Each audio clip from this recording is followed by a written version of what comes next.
Hello students, IV technical classes के अंदर आप सबका स्वागत है। अब हम लोग तीसरा टॉपिक यानी single phase half wave control rectifier with RL load with freewheeling diode, यानी हम लोग आरएल लोड के साथ क्या कर दिया, एक फ्रीव्हीलिंग डायोड को ऐड कर दिया। अब ये फ्रीव्हीलिंग डायोड क्या होता है, क्यों ऐड करते हैं, उससे क्या फ़ायदा है, वो सारी बात आज की इस वीडियो में जानेंगे। और उस फ्रीव्हीलिंग डायोड लगा देने की वजह से आउटपुट के अंदर वेवफॉर्म के अंदर क्या चेंजेस आएगा उसको भी हम लोग समझेंगे। तो सबसे पहले हम लोग समझिए कि जो हम लोग आरएल लोड लगाया था उसके अंदर क्या हो रहा था, इंडक्टर उपस्थित था। इंडक्टर होने की वजह से, एनर्जी स्टोरिंग एलिमेंट होने की वजह से क्या हो रहा था, पाई पर जब वोल्टेज आउटपुट वोल्टेज 0 हो जाना चाहिए था उस समय निगेटिव वोल्टेज अपीयर हो रहा था। क्यों? क्योंकि हमारा सप्लाई जो है वो लोड से सोर्स की तरफ फ्लो होने लगा, इंडक्टर एनर्जी को अपने डिसिपेट करने लगा। तो वहाँ पर हम लोग क्या बात किया था, ध्यान से देखिएगा कि वोल्टेज जो था, वोल्टेज कहाँ से कहाँ तक, पाई से लेकर बीटा तक निगेटिव वोल्टेज अप्लाई हो रहा था। ठीक है, अब निगेटिव वोल्टेज हो जाने की वजह से क्या होगा, ओवरऑल वोल्टेज अगर एवरेज आप निकालिएगा, सिर्फ पॉजिटिव है, पॉजिटिव का एवरेज निकालिएगा तो ऑब्वियस से ज़्यादा उसमें कुछ निगेटिव पार्ट ऐड कर दीजिएगा तो एवरेज वैल्यू क्या हो जाएगा, घट जाएगा। इसका मतलब क्या हुआ कि केवल इंडक्टर हो जाने के यानी आरएल लोड होने की वजह से जो आउटपुट वोल्टेज हमारा वो निगेटिव मिलने के कारण जो आउटपुट वोल्टेज है उसकी वैल्यू कम हो जाती है, जिसके कारण हमको सही से आउटपुट लोड के क्रॉस नहीं मिल पाता है। तो हम लोग वो जो निगेटिव वाला पोर्शन है उसको एलिमिनेट करने के लिए, अब निगेटिव वोल्टेज हटाइएगा तो आउटपुट वोल्टेज बढ़ेगा, इफ़िशियंसी बढ़ेगा, पावर फैक्टर इंप्रूव होगा, बहुत सारा बेनिफिट मिलता है हमको फ्रीव्हीलिंग डायोड लगाने की वजह से। अब ये सारा कुछ किस तरह से होगा उसको हम लोग समझेंगे। पहले ये समझिए कि नुकसान क्या था।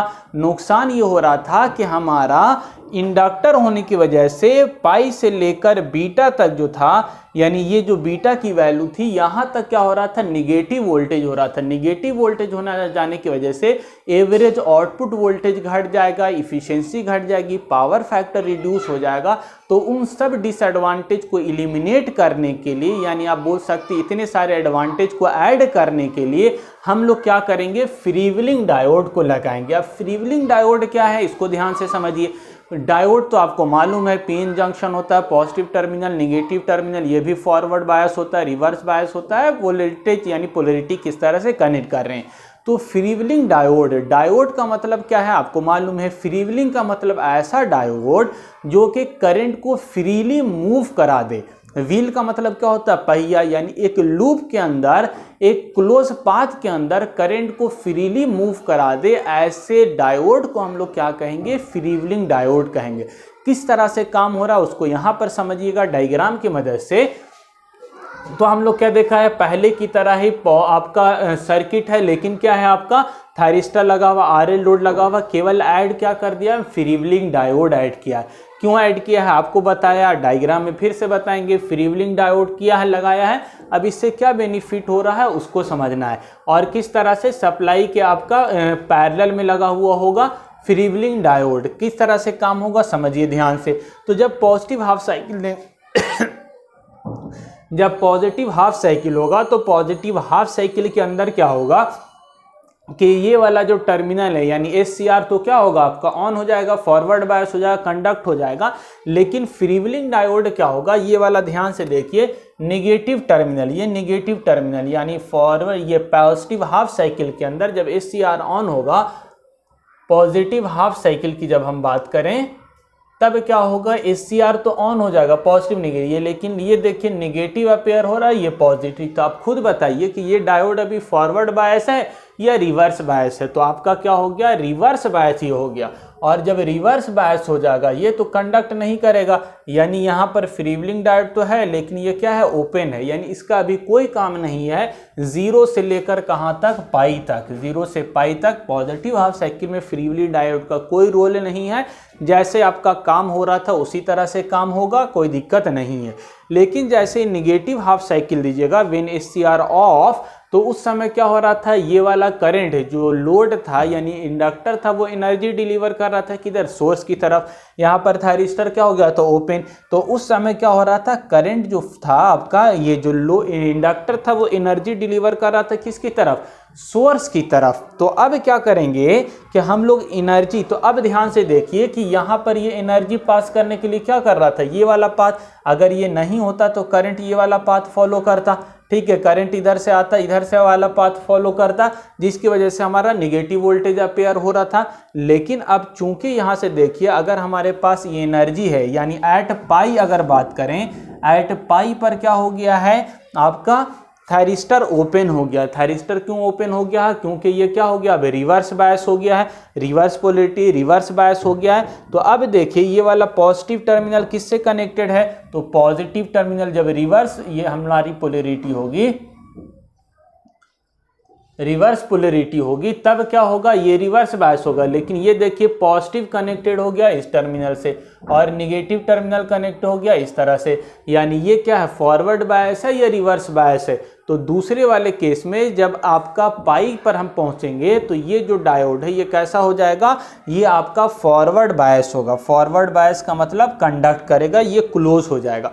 तो क्लोज हो गया तो अब क्या मिल गया, देखिए ध्यान से, तो करंट को एक शॉर्टेस्ट पाथ मिल गया। तो करंट ऑलवेज फॉलो आपका लो रेसिस्टेंस पाथ। तो करंट इतना दूर काहे के लिए जाएगा, सोर्स को काहे डिस्टर्ब करेगा।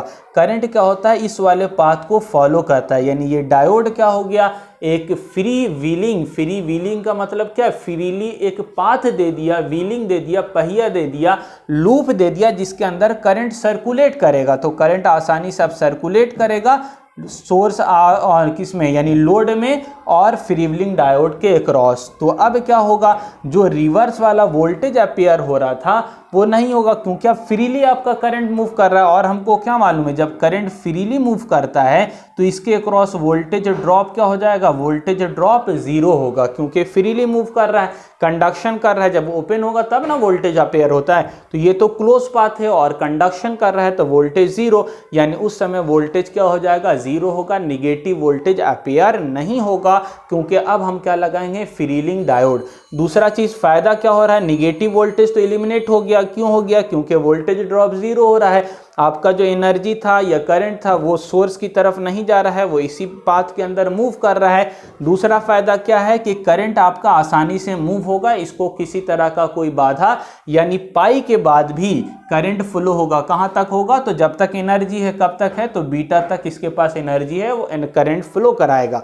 तो करंट की वैल्यू आसानी से फ्लो कराएगी। और हम चाहते क्या है कि करंट हमारा डीसी सप्लाई, डीसी का मतलब करंट आपका सिर्फ पॉजिटिव यानी पाई तक नहीं बल्कि और आगे तक जाए। और अगर 2 पाई तक चला जाता है तब तो बहुत अच्छा है, लेकिन हमारा हाफ वेव के अंदर नहीं जाता है, इसीलिए हम क्या करते हैं, फिर फुल वेव की बात करेंगे जहां पर पूरा 0 से लेकर 2 पाई तक हमको करंट, पॉजिटिव करंट मिलता है। तो जितना ज़्यादा देर तक हमको करंट मिलेगा कांस्टेंट, उतना अच्छा है। डीसी सप्लाई हम ले रहे हैं तो यहाँ पर करंट की वैल्यू एक्सटेंड कर जाती है, बढ़ जाती है और आसानी से करंट फ्लो करता है। तो आई होप आपको समझ में आया होगा निगेटिव हाफ साइकिल के अंदर क्या हो रहा है। एससीआर को कोई डिस्टरबेंस नहीं, लोड को कोई डिस्टरबेंस नहीं, केवल आपका फ्रीलिंग डायोड यहाँ पर ऑपरेट होगा, जिसकी वजह से करंट आसानी से फ्लो करेगा जब तक इंडक्टर के पास एनर्जी है। और वो एनर्जी कहाँ तक काम करता है, बीटा तक काम करता है करंट। और कोई निगेटिव वोल्टेज अपेयर नहीं होगा, क्योंकि ये जो सप्लाई है, एनर्जी है, वो लोड से सोर्स की तरफ नहीं जा रहा है, यहीं पर मूव कर रहा है। और यहाँ पर इसको फ्री पाथ है, वोल्टेज ड्रॉप जीरो, यानी वोल्टेज जीरो होगा, निगेटिव के अंदर नहीं जाएगा। तो पहले की तरह ही ग्राफ में लगभग सारा कुछ सेम है। सप्लाई दिखाया है, गेट ट्रिगरिंग अल्फा पे देखा है 2 पाई पर, करंट भी सेम फ्लो होगा। क्यों होगा, क्योंकि पहले भी फ्लो हो रहा था, अभी फ्लो होगा, यानी अल्फा पर स्टार्ट होगा, अल्फा से पाई पर जीरो नहीं होगा, क्योंकि इंडक्टर है, पाई से कहां तक जाएगा, बीटा तक। लेकिन वहां पर जो क्या था, ओपन के अंदर थायरिस्टर को धक्का मार के करंट जबरदस्ती फ्लो करा रहा था। लेकिन अब क्या होगा, करंट पाई से अल्फा तक फ्लो होगा, किसकी मदद से, इंडक्टर तो फ्लो करा रहा है, लेकिन यहाँ पर मदद कौन करेगा, फ्रीव्हीलिंग डायोड मदद करेगा उसको आसानी से करंट फ्लो कराने में, ठीक है। इसी तरह से आपका 2 पाई से लेकर पाई तक करंट 2 पाई ए प्लस अल्फा से लेकर 3 पाई तक होगा और 3 पाई से बीटा तक आपका फ्रीव्हीलिंग डायोड कंडक्शन के अंदर मदद करेगा, फ्लो कराएगा। वोल्टेज की बात कर लें तो यहाँ तक तो 0 अल्फा से लेकर पाई तक तो आपका वोल्टेज अपेयर होगा, सेम पॉजिटिव वोल्टेज। केवल पाई से बीटा तक पहले वोल्टेज अपेयर हो रहा था। क्यों हो रहा था? निगेटिव वोल्टेज अपेयर हो रहा था, क्योंकि इंडक्टर क्या कर रहा था? सोर्स को वोल्टेज अपेयर दे रहा था, ठीक है। लेकिन यहां पर ये क्या हो गया है? इलिमिनेट हो गया है। फ्रीव्हीलिंग डायोड है जिसके अक्रॉस वोल्टेज क्या होगा? आपका 0 होगा, करंट आसानी से मूव करेगा। तो पाई से जो बीटा की वैल्यू थे यहां पर आपका वोल्टेज 0 रहेगा, कोई भी निगेटिव वोल्टेज अपेयर नहीं होगा। तो ये बहुत अच्छा काम करता है कौन? Freewheeling diode. यानी पाई से बीटा तक कौन ऑन है? तो फ्रीव्हीलिंग डायोड ऑन है, जिसके कारण इसके क्रॉस वोल्टेज 0 है पाई से बीटा तक होगा। बाकी बीटा से लेकर 2 पाई तक तो आपका निगेटिव रिवर्स बायस है, तब तो क्या होगा? आपका 0 वोल्टेज रहेगा ही, ठीक है। इसके बाद जब तक ट्रिगर नहीं कीजिएगा आपका 2 पाई प्लस अल्फा तक 0 रहेगा, तो पाई से 2 पाई प्लस अल्फा तक 0 रहेगा। अब इससे पहले देखिए ये वाला ग्राफ के अंदर छूट गया था, लेकिन अभी भी सेम है। आपका जब यहाँ पर थायरिस्टर बंद है तो वोल्टेज अक्रॉस थायरिस्टर बंद है तो वोल्टेज अपेयर होगा, जब ऑन रहेगा तो यहाँ पर वोल्टेज अपेयर होगा। केवल अब उसमें वहाँ पर क्या था? इससे पहले वाले RL के अंदर पाई से लेकर बीटा तक वोल्टेज अपेयर हो रहा था, तो वहां तक क्या दिखाया था? 0 बीटा तक वोल्टेज होगा। लेकिन यहाँ पर बीटा तक नहीं, यहीं तक आपका कंडक्शन हो रहा है, थायरिस्टर काम कर रहा है, तो पाई तक आपका वोल्टेज 0 है। जब थायरिस्टर क्या है? आपका T ऑन है, थायरिस्टर ऑन है, तो वोल्टेज ड्रॉप अक्रॉस थायरिस्टर क्या रहेगा? ऑन रहेगा, तो वोल्टेज अक्रॉस थायरिस्टर 0 होगा। लेकिन जैसे ही आपका क्या होगा? ऑफ होगा, तो इसके अक्रॉस वोल्टेज बराबर हो जाएगा किसके? सप्लाई वोल्टेज के। जब थायरिस्टर ऑफ है, ओपन है, तो हो या वोल्टेज तो निगेटिव वोल्टेज था, तो निगेटिव वोल्टेज पाई से लेकर 2 पाई तक और 2 पाई से लेकर 2 पाई प्लस अल्फा तक, यानी ट्रिगरिंग नहीं कीजिएगा तो आपका कंडक्शन नहीं होगा, कंडक्शन नहीं होगा तो वोल्टेज अपेयर होगा। तो यहाँ पर आपका क्या है? ट्रिगर 2 पाई प्लस अल्फा पर ट्रिगर कीजिएगा तो ऑन होगा, तो यहाँ पर भी वोल्टेज अपेयर होगा। लेकिन ये वाला कैसा है? रिवर्स ब्लॉकिंग वोल्टेज है और ये पॉजिटिव वोल्टेज है, इसीलिए इसको क्या बोलेंगे? फॉरवर्ड ब्लॉकिंग वोल्टेज बोलेंगे। इस वोल्टेज के बाद फॉरवर्ड तो हो गया SCR, लेकिन ट्रिगर नहीं हुआ, तो 2 पाई प्लस अल्फा पर ट्रिगर कीजिएगा तो यहाँ पर SCR क्या हो जाएगा? ऑन हो जाएगा। SCR जब ऑन हो जाएगा तो उसके अक्रॉस वोल्टेज ड्रॉप क्या होने लगेगा? 0 होने लगेगा। तो यहाँ पर SCR ऑन है, यहाँ पर SCR ऑफ है, यहाँ पर भी SCR ऑफ है, लेकिन यहाँ पर वोल्टेज पॉजिटिव है, यहाँ पर वोल्टेज नेगेटिव है।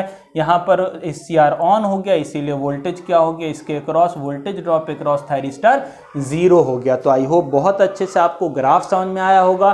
फ्रीव्हीलिंग डायोड लगाने से क्या फ़ायदा हो रहा है, क्या एडवांटेज हो रहा है, आपको बहुत अच्छे से क्लियर हो गया होगा। तो आज के लिए इतना ही, मिलते हैं नए वीडियो में। Thank you.